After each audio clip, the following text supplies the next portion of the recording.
Hello friends, welcome to పద్మానాయుడు డీటెయిల్స్కి. ఇవాళ మన టాపిక్ ఏంటంటే కష్టాలు. ప్రతి ఒక్కరి జీవితంలో కష్టాలు సుఖాలు రెండూ ఉంటాయి. కానీ మనం సుఖాన్ని ఎంత చక్కగా ఉంచేసుకుంటాం, కానీ కష్టాలు రాగానే ఎన్ని రకాల సమస్యలు వచ్చినట్టు ఏంటో తెగ బెంగ పెట్టేసుకుంటూ ఉంటాం, తెగ ఆలోచిస్తూ ఉంటాం. అందరం లేండి, వీళ్ళు కాదు వాళ్ళని కాదు, ఎవరికైనా కూడా కొంచెం చిన్న కష్టం చిన్నదే వస్తుంది, కానీ దాన్ని భూతద్దంలో పెట్టి చూస్తాం. ఇంత కష్టం వచ్చింది, అంత కష్టం వచ్చింది, నాకు కాబట్టి వచ్చింది, ఎవరికీ రాలేదు, అలా వాళ్ళు బాగున్నారు, వీళ్ళు ఇలా అనేసుకుంటామండి. జీవితంలోనండి కష్ట సుఖాలు కామన్, సమానం, రెండు సమానంగా స్వీకరిస్తేనే జీవితంలో మాధుర్యం కూడా అనుభవించగలుగుతాం. ఒక్క కష్టాన్ని సుఖాన్నే కావాలి, మా కష్టం వద్దనుకుంటే అసలు మీ కష్టం తాలూకా సుఖం తాలూకా రుచి తెలియాలంటే కష్టం రావాలి. కష్టం వస్తే దాన్ని అనుభవించిన తర్వాత సుఖం వచ్చిందనుకోండి మనకి, అప్పుడు సుఖం యొక్క రుచి కూడా మనకు తెలుస్తుంది. కాబట్టి కష్ట సుఖాలు కంపల్సరిగా కష్టము ఉండాలి, సుఖము ఉండాలి. కష్టాన్ని ఏదైతే కష్టాన్ని ఎదుర్కొనే మనోధైర్యం కూడా ఉండాలి. సుఖాలు అంత సంతోషంగా అనుభవిస్తామో, కష్టాలను కూడా అంత సంతోషంగా స్వీకరించి వాటిని ఎదిరించే మనోధైర్యం మనం తెచ్చుకొని ఆ కష్టాల నుంచి ఎలా బయటపడాలో ఆలోచించుకోవాలండి. అయితే కష్టాలు ఉన్నది జీవితంలో సర్వసాధారణం. ఈ కష్టాల నుంచి ఎలా బయటపడాలో ఇవన్నీ తెలుసుకోవాలంటే చిన్న కథ చెప్తాను, తర్వాత మిగిలినది మాట్లాడతాను. కష్టాల గురించి, ఒకతను ఎన్ని కష్టాలు పడితే ఎలా బయటకు వచ్చాడు ఏమిటో అన్నీ చెప్తాను. ఓకేనా? పదండి అయితే కథలోకి. వెల్కమ్ అండి కథకి. కష్టాల గురించి కథ. ఒక రాజు అనే ఒక అతని యువకుడు గురించిను, అతని కష్టం వస్తే ఏం చేశాడు ఏమిటి దాని గురించి అన్నమాట. అనగా ఒక ఊళ్ళో రాజు అని యువకుడు ఉన్నాడు. అతను బాగా బతికినవాడు, చాలా బాగా బిజినెస్ చేసుకుంటున్నాడు, ఎన్నో చేస్తున్నాడు, ఎంతో చక్కగా బాగా షైన్ అయ్యాడు.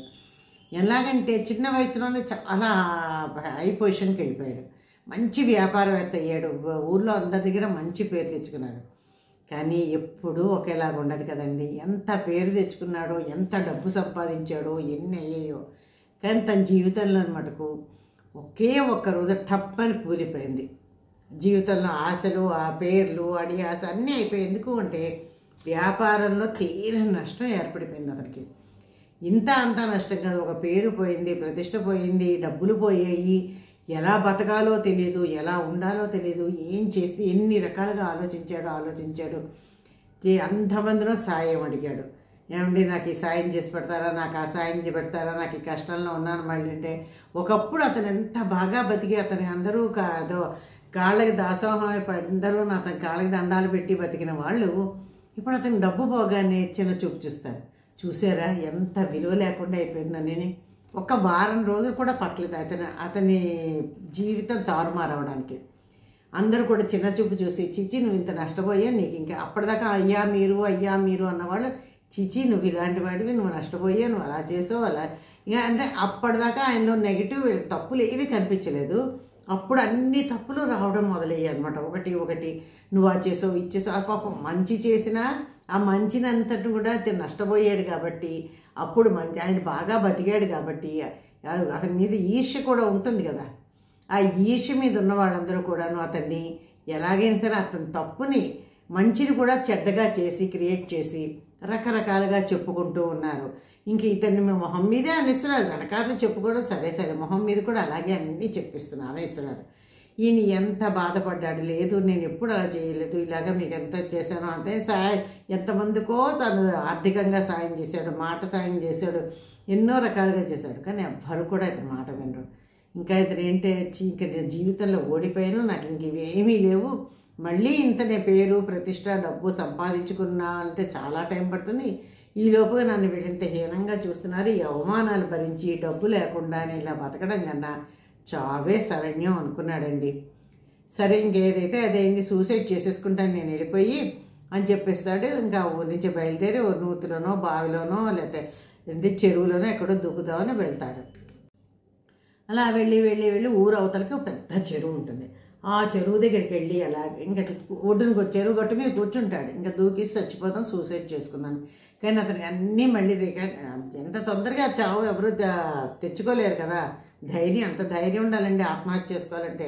మామూలుగానే ఏదో జబ్బు వచ్చి చచ్చిపోతాడంటే, మనం ఏదో క్యాన్సర్ లాంటిది వచ్చింది ఎవరికైనా అనుకోండి, ఆ బెంగతోటే ముందు సగం దిగజారిపోతాం. ఏదో జబ్బు ఉంటేనే అయ్యో నాకు ఈ జబ్బు ఉంది ఎలాగైనా నన్ను బెంగ పెట్టేసుకుంటాము. అలాంటిది ఏమీ లేకుండా డబ్బు ఒక్కటి పోయింది, పరువు పోయిందని పిచ్చివాడు కాదు. ఆ ఊరు వదిలేసి వెళ్ళిపోవాలి, లేకపోతే ఇంకో దేశమో, ఇంకో ఊరో, ఇంకో రాష్ట్రమో వెళ్ళిపోయి ఏదోటి ఎలాగోలాగ ఎక్కడో దగ్గర డబ్బు తీసుకునో, అప్పు చేసో, సొప్పు చేసో, నడుచో ఏదో ఒకటి చేసి వెళ్ళిపోవచ్చు. అలా చేసి అక్కడికి వెళ్ళి బతకడం నేర్చుకోవాలి. కానీ ఈ ఊర్లోనే పరువు పోయింది, పూలం చెట్టే కట్టెలు అమ్ముకుంటున్నాను, నాకు ఇంత హీనంగా జరిగింది, నేను ఇంత అన్యాయంగా అయిపోయాను, ఎంత పేరు, ఇంత డబ్బు అని ఇలా పాపం అన్ని గతమంతా తలుచుకుంటున్నాడు. ఇంతమందికి ఇన్ని సాయం చేశాను, ఇంత అప్పులు ఇచ్చాను, ఎవడో అప్పు తీర్చలేసారు కదా, నా మీద తెలియని ఇది నిందలేస్తున్నారు. ఇతను ఎంతమందికో లక్షలు అప్పు ఇచ్చేశాడు. ఇప్పుడు ఇంత దగ్గర డబ్బులు పోయి ఇది మాట విలువ అసలు ఇది కొంచెం మంచివాడు, నెమ్మదైన వాడు, అన్నీ పోయేసరికల్లా ఒక్కళ్ళు అప్పు తీర్చలేదు సరికదా నానా మాట్లాడినారు. ఇవన్నీ తలుచుకుంటున్నాడండి కూర్చొని చెరువు గట్లని. అయ్యో నా పరిస్థితి ఇలా అయిపోయింది, అలా అయిపోయిందని ఏడుస్తున్నాడు. ధైర్యం చాలట్లేదు, నిలబడుతున్నాడు, దూకుదాం చెరువులో కనుక్కుంటున్నాడు, కూర్చుంటున్నాడు, లేస్తున్నాడు, కూర్చుంటున్నాడు. సరే మళ్ళీ కూర్చొని అలా విచారిస్తుంటాడు. అలా కొంచెంసేపు అయ్యేసరికల్లామో అక్కడి నుంచి సాధువు వెళ్తున్నాడు. ఆ చెరువు నుంచి నాకు అతను కూర్చుని దగ్గరించి పక్కన తిను సాధువు వెళ్తూను ఏంటి బాబు ఏమైంది, నువ్వు ఇలా కూర్చున్నావు, ఎందుకు అంత విచారంగా ఉన్నావు అని అడిగాడు. అడిగేసరికల్లా ఇతను ఇంక తనకి జరిగింది ఇప్పటిదాకా తనని ఓదార్చి మాట్లాడేవాళ్ళు లేరు కదా. అందరూ అడిగిన వాళ్ళు, వెక్కిరించిన వాళ్ళు, తిట్టిన వాళ్ళు, నువ్వు ఇలాంటి వాడివని, అతను మంచిని కూడా చెప్పిన, మంచిని కూడా చెడుగా చేసి చెప్పిన వాళ్ళు, ఇలా రకరకాలుగా ఉన్నారు తప్ప అతన్ని పాపం బుజ్జగించి అయ్యో నీకు ఇంత కష్టం వచ్చిందా, నీకు ఇలా అయిందా, నువ్వు ఇంత బాగా బతికేవు అని ఒక్కడి సాయం చేయలేదు. అంటే అతని దగ్గర డబ్బు తినవాళ్ళు చేయలేదు, అప్పు తీసుకున్న వాళ్ళు చేయలేదు, మాట సాయం లేదు, కనీసం ఏమీ లేకపోయినా ఓ పూట తిండి పెట్టడమో మాట సాయమో చేయాలి కదా, ఏమీ చేయలేదు. ఆ ఊర్లో వాళ్ళందరూ కూడా చిన్న చూపు చూస్తారనమాట. అప్పుడు ఇతను ఇలా అన్నిసరికల్లా చాలా ఊరట చెందాడు రాజు. చాలా ఊరట చెంది ఈయన అడగగానే బలమని ఏడ్చేస్తాడు. ఇలాగైంది సాధువు గారు, ఏం చేయమంటారు గురువుగారు, నన్ను నాది కొన్ని నష్టాలు నా చేతులారా నేను చేసుకున్నవేనండి, బిజినెస్ బాగా ఉంది, అడిగిన వాళ్ళందరికీ లేదనకుండా అప్పులు ఇచ్చాను, సరే అప్పులు ఇచ్చేస్తే అయిన తర్వాత ఎప్పటికైనా ఈ డబ్బులు నాకు రాకపోతాయి అనుకున్నాను, నా బిజినెస్లో అనుకోకుండా ఆటుపోట్లు వచ్చే బిజినెస్ పడిపోయింది, బిజినెస్లో చాలా నష్టపోయాను. కానీ చూసారా అప్పులు తీసుకున్న వాళ్ళు ఎవ్వరూ నా లక్షల అప్పు తీసుకున్న వాళ్ళు ఎవ్వరూ నాకు అప్పు తీర్చలేదు, నా పరిస్థితి ఇలా ఉంది అని చాలా ఏడుస్తూ మొత్తం తనకి జరిగిన అవమానాలు ఏంటి, ఆ ఊర్లో అందరూ ఎలా అన్నారు, మంచిని కూడా చెడుగా ఎలా చేసి చెప్తున్నా ఇవన్నీ చెప్పాడు. అప్పుడు సాధువు అంటాడు, నేను నీకు పని చెప్తాను చేస్తావా అంటాడు. ముందు ఊరగెట్టుస్తాడు, నువ్వు అన్నిటికీ అది దిగులు పడిపోతే ఎలాగా, కష్టం సుఖం రెండూ వస్తాయి, సుఖం వచ్చినప్పుడు అనుభవించు, కష్టం వచ్చినప్పుడు ఆస్వాదించు, దాన్ని కూడా నిలబడి తట్టుకునే శక్తి నువ్వు తెచ్చుకోవాలి. కష్టం వచ్చిందని ఇలా ఏడుస్తును, ఊర్లో వాళ్ళు ఏదో అన్నారని ఇలా చచ్చిపోవడానికి వచ్చారని చెప్తున్నావు, నీకు అంత బుద్ధి లేదా, నువ్వు అంత బిజినెస్ చేసిన వాడి ఒక్కోసారి అలా రోజు బాగోలేనప్పుడు వస్తే దాన్ని నువ్వు తట్టుకో, అంతేగాని నువ్వు చచ్చిపోవాలని అనుకుంటే మటుకు నువ్వు జీవితంలో ఏమీ సాధించలేవు. జీవితంలో సాధించాలంటే మనోధైర్యం, నీకు ఆత్మస్థైర్యం, మనోనిబ్బరం ఇవన్నీ ఉండాలి, నీ మీద నీకు నమ్మకం కూడా ఉండాలి. నేను మళ్ళీ నిలబడగలను, నేను మళ్ళీ చెయ్యగలను నమ్మకం కూడా నీకు ఉంటేనే నువ్వు ఏమైనా చేయగలుగుతావు. అంతేగాని నువ్వు ఏమీ లేదు, ఏమీ లేకుండా ఇంత దానికే భంగపడిపోయి సూసైడ్ చేసుకుని నువ్వేం చేస్తావు, ఆత్మహత్య చేసుకుంటావు, అయిపోయింది నీ జీవితం. నీ వెనకాల ఇంకా 100 మంది చెప్పుకుంటారు తప్ప నీకు నువ్వు చచ్చిపోయిన తర్వాత వాళ్ళకి అసలు దేవుడు చెప్పుకుని కొన్ని రోజులు చెప్పుకొని మర్చిపోతారు, కానీ నష్టపోయింది ఎవరు, నీ జీవితాన్ని నువ్వే పాడు చేసుకుంటున్నావు. కాబట్టి నేను ఒక పని చెప్తాను చెయ్యి అంటాడు. అప్పుడు రాజు అంటాడు, తప్పకుండా గురువుగారు మీరు ఏది చెప్తే ఆ పని చేస్తాను అంటాడు. అయితే ఒక గిన్నె తీసుకుంటాడు అతను సాధువు కదా, అతని దగ్గర దీంట్లో జోయిలో గిన్నె ఉంటాయి కదా, గిన్నె తీస్తాడు. గిన్నె తీసి గిన్నె నిండా నీళ్లు పోసి ఈ నీళ్ళ గిన్నె పట్టుకొని నువ్వు చెరువు దాకా వెళ్ళి మళ్ళీ చెరువు దిగించి నా దగ్గరికి రా అంటాడు. అదేంటండి నా సమస్యకి మీరు పరిష్కారం చెప్పమంటే మీరు ఎలా చెప్తున్నారంటే, నేను చెప్పినట్టు చెయ్యి, తర్వాత నీకు దానికి కొన్ని షరతులు కూడా పెడతాను చూడు, అసలు ముందు నేను చెప్పినట్టు చెయ్యి, తర్వాత నీ జీవితంలో మార్పు నువ్వే తెచ్చుకుంటావు, నువ్వే తెలుసుకుంటావు, నీకు మనోధైర్యం వస్తుంది, అయితే కొన్ని షరతులు పెడుతున్నాను చూడు అంటాడు. ఏంటి గురువుగారు, ఏంటి ఆ షరతులు ఏంటి, నేను నాకే అసలు మనసు బాగోలేదు, బెంగగా ఉన్నాను, మీరు ఇలాంటి పని చెప్తున్నాను, నాకు ఇంకా ఏదైనా ఒడ్డున పడే ఉపాయాలు చెప్తారనుకుంటే, అదే చెప్తున్నాను కదా, నువ్వు ఎందుకు తొందరపడుతున్నావు, నీకు ఒక షరతు పెడతాను, ఆ షరతు ద్వారాగా నువ్వు చెయ్యాలి, ఆ షరతు ప్రకారం నువ్వు నడుచుకోవాలంట. సరే కానీ నీటికి తట్టుకున్నాను, ఇంతమంది మాటలు, ఇన్ని రకాల సూటిపోటి మాటలు కానీ ఇన్ని బాధలు తట్టుకున్నాను, ఇంకా మీరు పెట్టేది కూడా ఏముంది దాంట్లోనే, అలాగే లేండి అంటాడు. ఓకే అంటాడు, వెళ్తాడు. అయితే ఏం చెప్తాడు, గిన్నె నిండా నీళ్లు పోసిస్తాడు. ఇంత గిన్నె పట్టుకుంటాడు, గిన్నె నిండా నీళ్ళు పట్టుకొని ఈ నీళ్ళు ఇలాగే పట్టుకొని నువ్వు ఇటు నీళ్లు బయటకు తొలగకూడదు. నువ్వు ఎక్కడైనా చూడు, ఏమీ చూడకు, ఏమన్నా చెయ్యి, ఒక్క చుక్క నీళ్లు బయటపడకూడదు. నువ్వు ఆ చెరువు దాకా వెళ్ళి మళ్ళీ వెనక్కిరా, ఒక్క చుక్క నీళ్ళు కూడా బయటపడకుండా రావాలంటాడు. ఇదేంటి గురువుగారు ఇలాంటి పరీక్ష పెట్టారు, నాకు ఇందులో ఏముంది, నేను ఇందులో డబ్బులు ఎలా సంపాదిస్తాను, పరువు మర్యాదలు ఎలా సంపాదిస్తాను, లేకపోతే నాకు ఆత్మ ఆనందంగా మానసిక ఆనందంగా నాకు ఎలా వస్తుంది గురువారు, ఇలా చెప్తున్నారు ఏంటంటే, నేను చెప్పాను నువ్వు చెయ్యి అంతే, నా మాట మీద నమ్మకం ఉంది, గురువుగారు అంటున్నావు, నేను చెప్పినట్టు చెయ్యి, సరే వెళ్ళు అని చెప్పాడు. సరే ఏదైతే దీన్ని అయ్యే కదా, సరే గురువుగారు మీరు ఏ చెప్తే అదే అన్నాడు. ఆ గిన్నె పట్టుకొని మెల్లిగా చెరువు అంత దూరం ఉంటుంది, మరి కొండ మీదకి ఎక్కాడు కదా, ఆ చెరువు దాకా దిగి వెళ్ళి ఆ చెరువు దగ్గర మళ్ళీ వెళ్ళి అలా నీళ్లు ఒక్క చుక్క పడిపోకుండా జాగ్రత్తగా పట్టుకొని వచ్చాడు. పట్టుకొని వచ్చారా గురువుగా సాధువు అడుగుతామట, నాయనా రాజు వెళ్ళావు కదా నువ్వు, నీళ్లు పట్టుకుంటూ వెళ్ళావు, నీళ్లు పట్టుకుంటూ వచ్చావు, ఆ నీళ్లు పట్టుకుంటూ వెళుతున్నప్పుడు నువ్వు ఎవరి గురించి ఆలోచించావు? నిన్ను మాట్లాడిన వాళ్ళ గురించి ఆలోచించావా, నిన్ను అవమానించిన వాళ్ళ గురించి ఆలోచించావా, నీ మోసం చేసి డబ్బు తీసుకున్న వాళ్ళ గురించి ఆలోచించావా, నా గురించి ఆలోచించావా, నీ గురించి ఆలోచించుకున్నావా, ఎవరి గురించి ఆలోచించావో చెప్పు నాయనా రాజు అంటాడు. అంటే నేను ఎవరి గురించి ఆలోచించలేదు, అప్పుడు నాకు అసలు ఆలోచనే రాలేదు గురువుగారని. మరి ఏం చేశాను?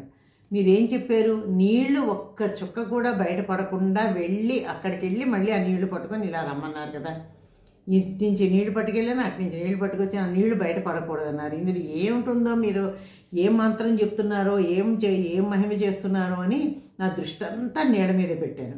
ఒక్క చుక్క కూడా నీళ్లు రాకుండా బయటికి దృష్టి అంతా నీళ్ళ మీద పెట్టి నీళ్లు బయటికి రాకుండా జాగ్రత్తగా వెళ్ళాను, వచ్చాను. అందుకు ఒక్క చుక్క కూడా నీళ్లు బయటికి రాలేదు, నా దృష్టి దీని మీద పెట్టబట్టే కదా నీళ్ళు ఒక్క చుక్క కూడా రాలేదు గురువుగారు అంటాడు. అప్పుడు గురువుగారు అంటారు, చూసావా నాయనా, జీవితం అంటే ఇదేను, కష్టాలు సుఖాలు వస్తాయి, ఎందరో విమర్శిస్తారు, ఎందరో అవమానాలు చేస్తారు, ఎందరో మోసాలు చేస్తారు, వాటన్నిటి మీద కాదు దృష్టి పెట్టుకునేది కాదు, నీ లక్ష్యం మీద నువ్వు దృష్టి పెట్టుకోవాలి.